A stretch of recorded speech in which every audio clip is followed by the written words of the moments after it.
Good morning, folks. Happy Friday.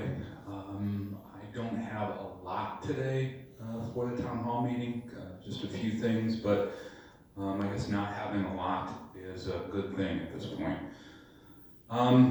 First and foremost, I want to wish everybody a happy Passover and certainly a happy Easter. Excuse me for that.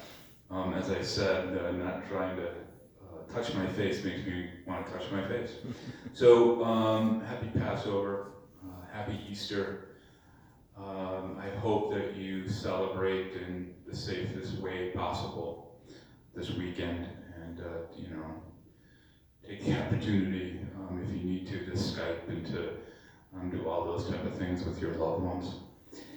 I want to say also that you hear a lot in the news about the tragedies that are unfolding within many long-term care organizations throughout the country, whether it be nursing homes, assisted living, etc.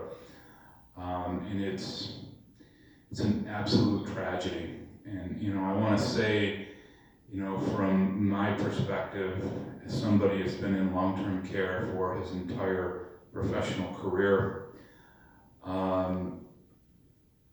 that these organizations and these facilities that unfortunately have had positive cases and multiple tragedies, for the most part, it's not their fault, folks. Nobody's in this business to put their residents in jeopardy. And so for those of you who are inclined during this Passover and Easter season, please, keep all of us that are in the long-term care, senior services business, that are caring for the elderly throughout the entire country in your thoughts and in your prayers during this difficult time. We certainly hear a lot about hospitals and the tremendous work that's being done by the doctors and the nurses in our hospitals throughout the country, and it's heroes' work. I mean, these folks are heroes. Don't forget the work that's being done in all the nursing homes as well. Don't forget the certified nursing assistants and the home health care aides and assisted living that are at the bedside for hours a day, caring for long-term care residents, doing that type of work. Those are the heroes, and I don't want to forget those folks. So, again, please keep them in your thoughts. Please keep them in your prayers. A few other things. We are going through this, we're into our second round of swab testing, which is basically going throughout the campuses, both at Gate Circle and here, with specialized testing equipment that focuses on those multiple high-touch areas. And what it allows us to do on a weekly basis, both in the health centers and in independent living, is assess the level of our cleanliness and to thorough clean those high-touch areas more and more. So, it's just another effort that's out there, another level of commitment that we're having to try to stay ahead of this. I can announce that Tracy's fitness videos, which for those of you in both Gate Circle and here in Williamsville hopefully are enjoying, they are now going to be available on YouTube.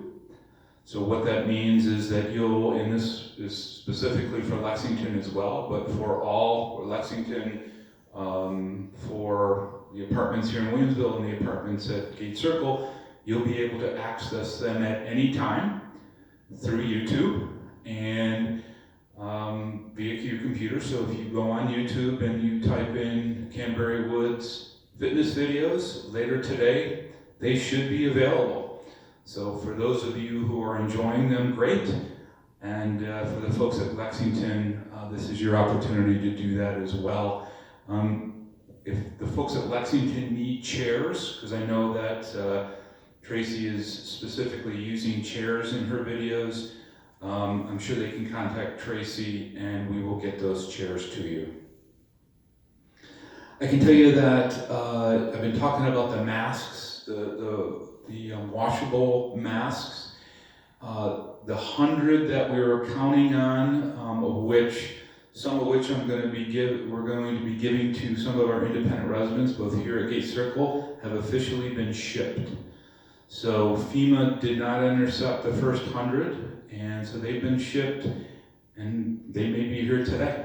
They may be here over the weekend, but as I've been promising, as soon as I get those masks, we will distribute those to the independent residents who have signed up to receive them. If and when we get more of these disposable masks, we will put another listing together, and I will continue to try to make these type of masks available if we're able to do that and we feel that it doesn't risk our folks that are providing care in the health centers. On top of thanking all long-term care workers, I want to point out some of our wonderful staff here.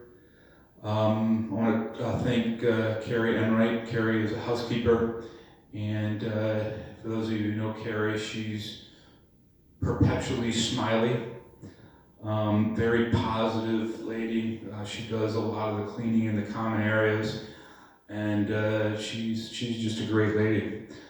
Want to thank one of our RSAs in assisted living, Brenda Scott. Brenda has put in a lot of additional time these last few weeks, and so Brenda, thank you from the residents who you serve. Also want to thank one of our CNAs, Bernetta Barron. Again, Bernetta just on a regular basis just goes above and beyond and shows tremendous commitment to her role in taking care of the residents in our nursing home.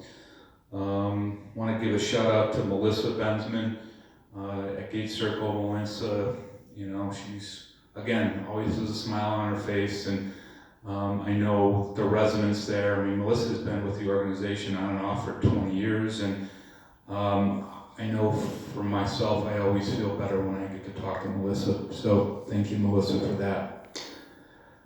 That's all I have today. Again, enjoy your celebrations over the weekend. Safe social distancing. That's always the mantra of the day. And we'll see you here on Monday. Thanks.